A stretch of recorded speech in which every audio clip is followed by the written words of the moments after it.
Wallets की category, जिसमें Paytm भी आता है, मोबीविक भी आता है, ऑक्सीजन भी आता है, फ्री चार्ज भी आता है और बहुत सारे वॉलेट्स आने शुरू हो गए हैं। इसमें वॉलेट्स में पैसा जाएगा कहाँ से? Who will pay the money? तो वॉलेट में you have to add money. You can do addition of money any way you want. You can use a debit card, you can use a credit card, you can use a net banking, IMPS, use any method, transfer the fund to this wallet. उस wallet से you can transfer it from wallet to wallet by many mechanisms. One is कि आपको दूसरे का mobile number मालूम है. For example, I want to transfer you 125 rupees because you sold me a coffee. तो क्या बोलूँगा, मेरे IMPS में मैं जाऊँगा, अपने पेटीएम में जाऊँगा या कोई भी वॉलेट होगा, आपका मोबाइल नंबर लूँगा, 125 रुपीज़ ट्रांसफर टू. जब मुझे आपका मोबाइल नंबर डालना है, इसके अलावा कुछ नहीं डालना. It will reach into your wallet on the assumption you are also on the wallet. एक और ऑप्शन है push notification, which you know I experience it actually last week. I was in PVR for a movie. तो interval में सोचा कि coffee ले ली जाए, तो उसने बोला 169 रुपीज़ कॉफ़ी. तो मैंने बोला पेटीएम से ले लोगे? बोलता हाँ ले लूँगा. Instead of he giving me his mobile number, he said sir आप मुझे अपना नंबर दो. So I told him my number. He pushed me a notification accept 169 rupee transfer. So I said yes, money goes to his account. So he did not share his number to me. He asked sir आप अपना नंबर बता दो, मेरे नंबर क्या करोगे? And pushed that information to me and took the money. and उसके बाद भी अगर आपके पास वॉलेट में पैसे बच जाते हैं तो you can transfer back to your bank account. आज की डेट में ये back to bank transfer is I think free. So अगर आपके पास वॉलेट है जिसमें 10, 20, 30 हज़ार, 40 हज़ार इकट्ठे हो गए, आपने वॉलेट टू वॉलेट पे कर दिया, किसी और को किसी में वॉलेट में ट्रांसफर कर दिया और बच गया, तो you can transfer it back to your bank account also. And today there is no charge on transfer back to the bank. Future में आएगा चार्ज, बिकॉज अदरवाइज वो प्रॉफिट नहीं बनाएगा.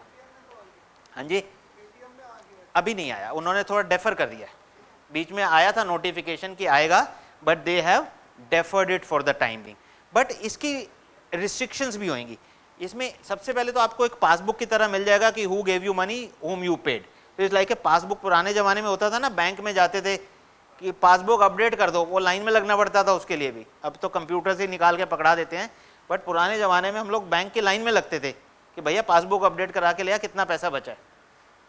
तो ये पासबुक की तरह काम करेगा. ट्रांसफर बैक पे कोई कॉस्ट नहीं है. बस आज की डेट में अभी क्या है लिमिटेशन, पेटीएम से पेटीएम ही जाएगा, पेटीएम टू मोबीविक नहीं जाएगा. तो this flexibility is not there, but one wallet to other wallet it is seamless and it is relatively secure.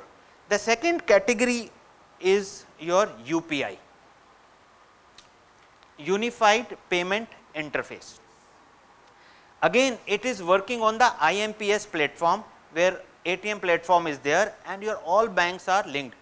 Today I think we have about 44 banks which are connected to the UPI platform. It is highly secure and you don't need to be dependent on any bank. Suppose your account is in ICICI Bank, you can download the app of UPI of Axis Bank. If your account is in Axis Bank and assuming State Bank of India is on UPI platform, you can download the app of SBI UPI app and work. तो तुमको जहाँ पे comfort लगती है करो, bank account किसी में भी हो कोई फर्क नहीं पड़ने वाला. That is one big advantage because all banks are interoperable. एक बैंक का दूसरे बैंक के साथ फुल लिंक है. अगेन 24/7 घर में बेड में बैठे हो, सुबह उठे चाय पीते पीते किसी से पैसा लेना है, या आप किसी को पुश भी कर सकते हो कि भैया आपको मुझे पैसा देना है, मुझे दो. अदर पर्सन एक्सेप्ट इट और नो, इसकी वो अलग बात है, but you can push from your side कि आपको यू हैव टू पे मी मनी, पे me and sitting at your home 24/7. इसमें तो 26 जनवरी और 15 अगस्त की छुट्टी भी नहीं है. 24/7 पे काम करेगा ये. Safe and secure. There are multiple security features. आप आरटीजीएस या ऑनलाइन नेट बैंकिंग करते हो तो कितने लेयर्स ऑफ कोडिंग यूज करते हो? एक इंटरनेट पासवर्ड और something else also, correct? When you are on UPI, there are multiple passwords. One, you will have the login password for the app itself. Then that app would be linked to the bank account. और जब वो bank से link करोगे तो then it will ask you either your debit card pin or credit card pin. There is another security feature, and the UPI app is device specific and mobile number specific.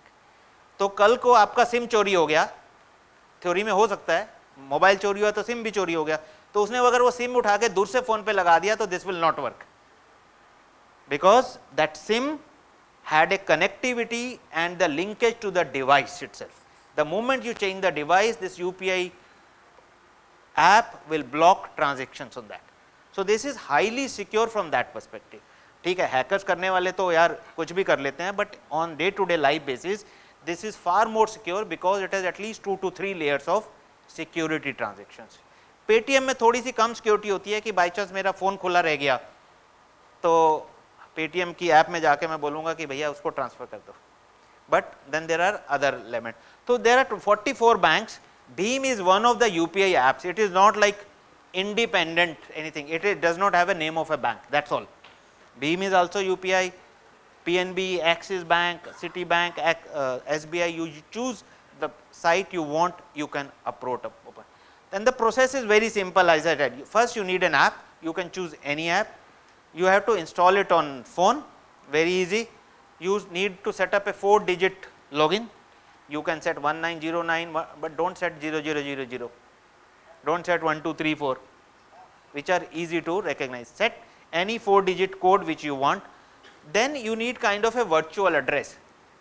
For example, you took a UPI app and said my address or virtual payment address VPA जिसको बोलते हैं is patil@HDFC. तो इसमें आपने account number कुछ नहीं करा, आपने वर्चुअल पेमेंट एड्रेस जैसे ईमेल आईडी बनाते हो उस तरीके से एक ईमेल आईडी क्रिएट कर दिया अपना, करण अरोड़ा @city. तो this is my virtual payment address. तो अगर आपको किसी से पेमेंट लेनी है तो आपको अब अकाउंट नंबर नहीं देना किसी को, आपने बनाया patil@HDFC फॉर एग्जाम्पल, मैंने आपको पैसा देना है. तो नॉर्मल केस में क्या बोलूँगा मैं कि आप मुझे सर अपना IFSC कोड बताओ, अपना अकाउंट कोड बताओ, बैंक की ब्रांच बताओ, उसका एड्रेस बताओ. You tell, next time you tell just send it at patil@HDFC, it will come to my account. You don't need to give the credentials of your basic banking system. So it works on like email ID. अगर आपको मेरे से कुछ communicate करना है तो आप क्या बोलते हैं, gurcharangrover@gmail पे कर दे भैया, आ जाएगा. अविनीश रॉय @edelweiss, तो उसके पीछे उसने HP का लैपटॉप लगाया या डेल का लगाया, are you bothered about it? तो same way here the goes, it is like patil@HDFC means अनफ. उसके पीछे एक्सिस है, SBI है, कोई लेना देना नहीं है, जो भी आपने अकाउंट लिंक कर दिया उसमें पैसा जाएगा. तो this is very good feature from that perspective. It's highly secure. Then you set 4-digit login. As I said, I am repeating it because of the security feature, and you can start. And if you see from October 2006 to March 25-26, banks have gone up to 44 banks, and the transaction value has gone up by 50 times. Now वो 486 million से 24 billion, 50 times the transactions on UPI has gone up. तो किसी को फायदा लग रहा होगा तभी इतनी ट्रांजैक्शन बढ़ गई ना, अगर फायदा ही नहीं लग रहा होगा तो क्यों करेगा. And latest is Aadhaar pay. This is largely I would say from retailer to consumer segment largely. तो इसमें क्या होगा, एक मोबाइल के ऊपर आप ऐप डाउनलोड कर लोगे, let's say Aadhaar pay app is downloaded and consumer comes and he has to pay you. तो अभी या तो कार्ड लेता है, कार्ड नहीं है मेरे पास, मेरे को इंटरनेट बैंकिंग नहीं करनी, मेरे पास पेटीएम नहीं है, कुछ नहीं है, फिर भी मैं आपको पे करना चाहता हूँ डिजिटली.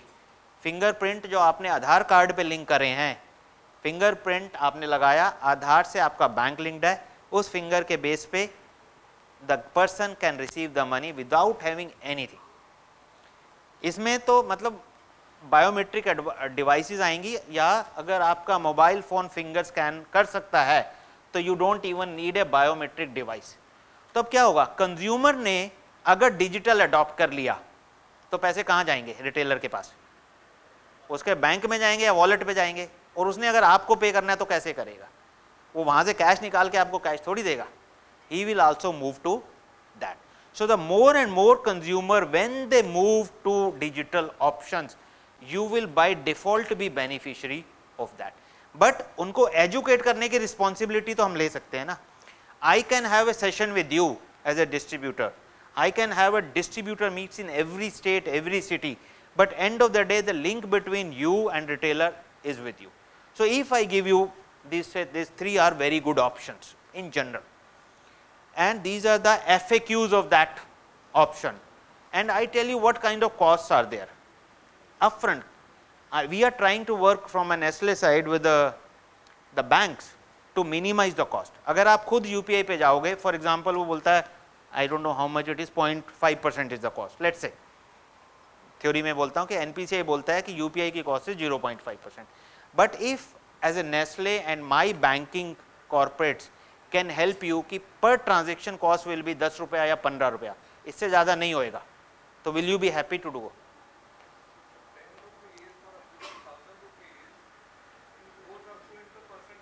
I agree. But आपके सारे डीलर्स तो 1000 रुपए वाले नहीं हैं.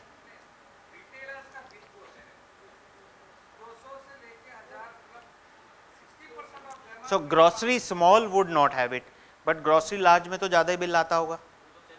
वो चेक भी दे रहा है, उसको बोलो आप डिजिटल क्यों नहीं मूव करता. चेक की क्लियरेंस में भी 2 दिन लग रहे हैं. फ्राइडे को चेक मिला आपको, मंडे में जाएगा. Correct. So this I was expecting.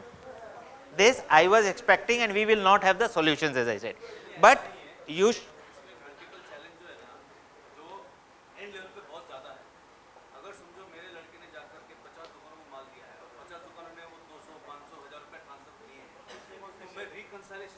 so therefore companies like us are working with the banks, leading banks.